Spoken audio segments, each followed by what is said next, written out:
आवाज़ की दुनिया के दोस्तों, कविता अच्छा लगे शेयर करें। मैं की कृपा, मेरा आपसे विनम्र अनुरोध है, ये नितांत जरूरी है। सब्सक्राइब फ्री है मित्रों। साधु के तो लाभ हानि नहीं है। हरे हरे मुनि से कहे यो रानी, स्वामी कंठ वश हो, दीजे यंत्र तब मुनि कही जाने नाही है। हट कियो लिख दियो गले, भांजो बाँचे बिन, राजा वश हुओ तबे मुनि पास आई है। विद्या विज्ञ आप जैसे, झूठ बात कहे कैसे। मुनि कहे यंत्र देखो रानी, बाँच रही है। चाहे राजा रानी पर राजी वो व नाराज रहे, या में सूर्य साधु के तो लाभ हानि नहीं है। मित्रों, एक राजा था, उसके दो रानियां थी। बड़ी रानी से राजा नाराज था, इसलिए रानी बड़ी दुखी रहती थी। वह प्राय ऐसे उपायों की खोज में रहती थी कि जिनसे राजा उसके वश में हो जाए। एक बार महात्मा आनंद घन जी विचरण करते हुए उस नगर में पधार गए। उनकी ख्याति राजमहल में भी पहुंच गई। रानी को लगा कि ये महात्मा यदि कृपा करते तो मेरा कष्ट दूर हो सकता है। वह अवसर देखकर महात्मा जी के पास गई और उनसे अर्ज की, आप वशीकरण यंत्र या मंत्र दे दीजिए जिससे राजा जी मुझ पर प्रसन्न हो जाएं। महात्मा जी ने कहा, हम इस विषय में कुछ नहीं जानते हैं। परंतु रानी अपनी बात पर अड़ी रही। आखिर महात्मा जी ने उसे टालने के लिए कागज में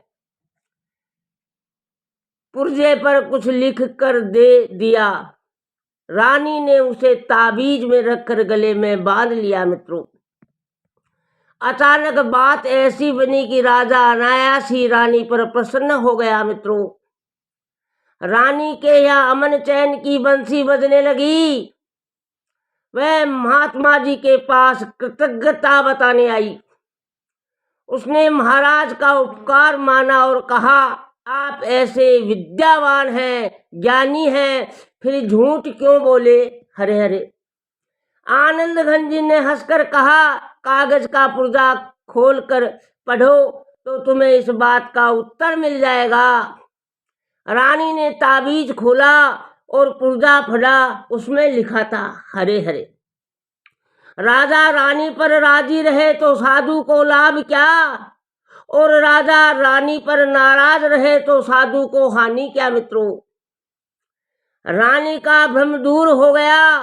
वह महात्मा आनंद घन जी को आध्यात्मिक लीनता देखकर गदगद हो गई। मित्रों, इस कथा का पाठांतर है। मित्रों, महात्मा आनंद घन जी प्रसिद्ध जैन संत हो गए हैं। उनके रचित आध्यात्मिक भजन स्तुति आज भी लोग भावपूर्वक गाते हैं। मित्रों, और उनका चिंतन मनन करके आध्यात्मिक सुख अनुभव करते हैं। मित्रों, उनके पास रूहानी दौलत है। आप भी सज्जनों से सुने और आपकी जीवन का सुधार करें। उनके जीवन का एक घटना प्रसंग इस प्रकार है। एक बार आनंद घन जी ने मेड़ता नगर में आए हुए थे। मेड़ता नरेश भी उनकी आध्यात्मिक साधना से प्रभावित थे।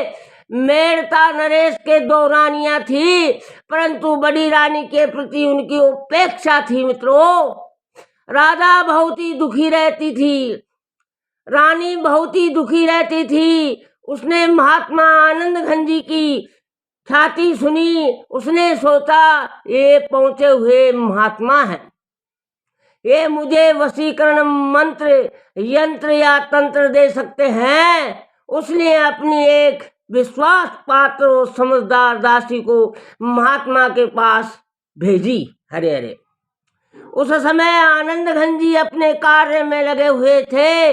दासी ने महात्मा को वंदना करके सभी बातें सुना दी और फिर हाथ जोड़कर बोली, यदि आप चाहो तो रानी साहिबा को सुखी कर सकते हैं। हरे हरे आनंद घन जी उसके संकेत को समझ गए।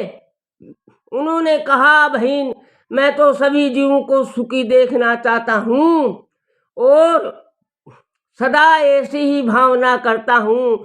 दासी बोली, आपकी भावना एक संत के अनुरूप ही है। जब आपकी ऐसी भावना है तब रानी जी को सुखी बनाने के लिए कुछ कुछ करना ही चाहिए। महात्मा बोले, बाई हम इन सुखों को, वैश्विक सुखों को सुख नहीं मानते हैं।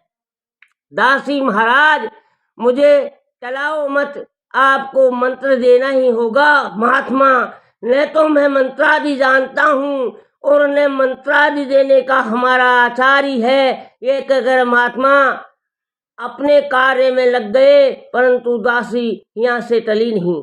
महात्मा ने देखा दासी हट पर चढ़ी हुई है। उन्होंने विचार किया कि रानी समझ जाती, परंतु ये दासी समझ नहीं रही है। हरे हरे। अतः एक चिट्ठी लिखकर मैं दे दूं, रानी उसे पढ़कर समझ जाएगी। कागज की एक चिट्ठी ली और उस पर 2 पंक्तियां लिख दी।